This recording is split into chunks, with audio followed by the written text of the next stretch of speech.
spiritual ego. Oh man, what a topic. So, if you're on the spiritual path, what I like to call the pathless path, it's I think it's inevitable to develop a spiritual ego for at least some period of time. Doesn't mean it's an absolute. That's why I said I think. I don't know how every single individual is going to go through this. And as I've said in my other episode, no two awakenings are the same, um, which I'll link in the description below. Um, every awakening is going to look different and it should not be compared or judged. Um, but what can happen is since we're going on this journey, this spiritual path, as an ego, because the ego is what wants to get something out of something else. The ego is always acquiring more or trying to acquire as much as possible in order to um, kind of materialize itself, so to speak, to make itself seem valid and to keep growing in power because that's what the ego wants is more power. Because the ego is really worried about survival and the ego is worried about continuing to um, you know, believe in that separation that allows it to exist. So,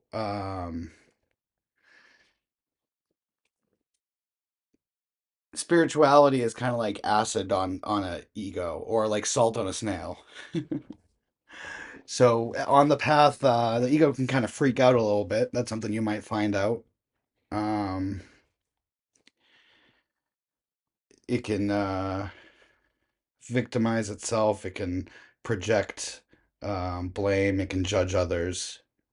Um, a big way it can judge others is for being less spiritual. Um, an ego on the path turns into a spiritual ego, and that can basically look at others and say, "Oh, why aren't you on the path? Oh, why aren't you doing this hard work?" It's really kind of funny though if you look at it because you weren't always doing it either. Like I don't know how long you've been on the path. It could be you know it could be something new to you, or it could be something you've been doing for a year or two, or a decade, or decades. Hopefully, that's not the case. But even if you've only been on the path for a year, you could fall into the trap of looking at other people and being like, "Oh my God, like how can they not be on the path?" And it's like, well, you weren't on it a year ago, so is that hard to believe or wrap your head around? Um,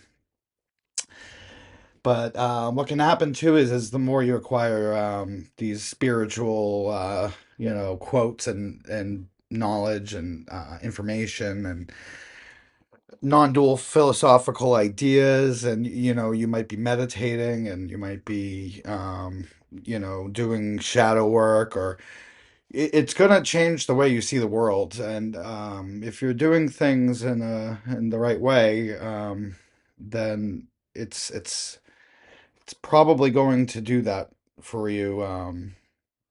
Maybe before you know it, and next thing you know, you feel like you might have this sense of authority, or you might have this sense of just being right.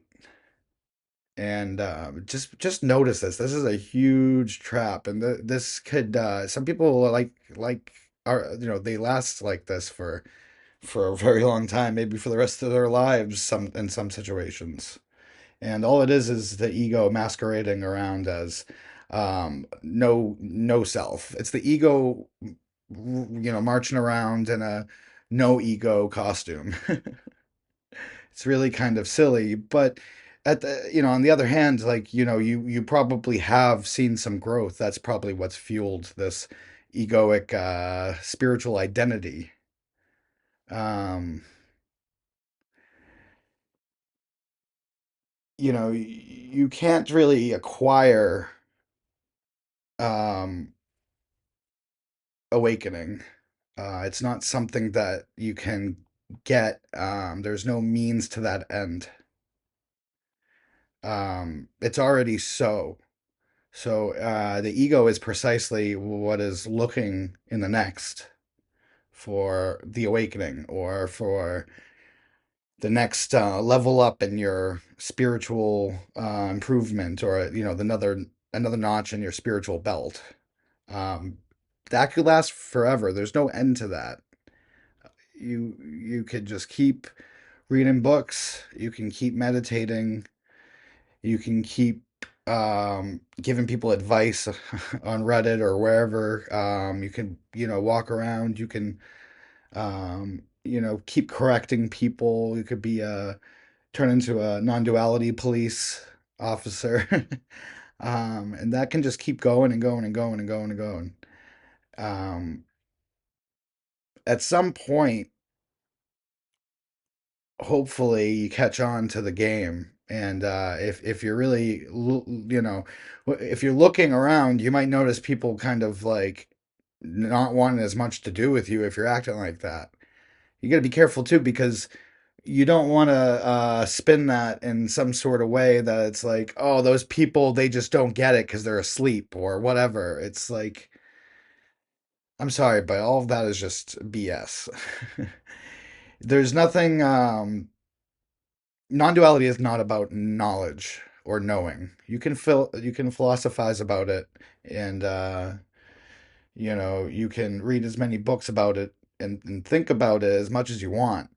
But thinking about it and learning about it can only get you so far. I'm not knocking it. I'm not saying that it doesn't help some people. Um, but I'm just saying, like, you're not better. Like, somebody can have an awakening like that without any meditation, any books, any studying, any because it's already here and it's already now. So it's just a matter of I guess one word you might use for it is noticing, just noticing that it's here right now. And you can't notice that if you're always looking in the next, with your egoic sort of mind, trying to acquire more spiritual knowledge, more power, more authority. Um, so yeah, the spiritual ego, definitely look out for that. It's likely to happen if you're pursuing this kind of stuff, and it can be a big trap. And it's really just a big distraction from actually waking up. So if you like this video, please hit the like button. If you want to see more content like this, then please hit the subscribe button. And if you know anybody who might like this, then please share it. Comment down below if you have anything you want to say. Love any kind of discussions. And yeah, I hope you have a great rest of your day.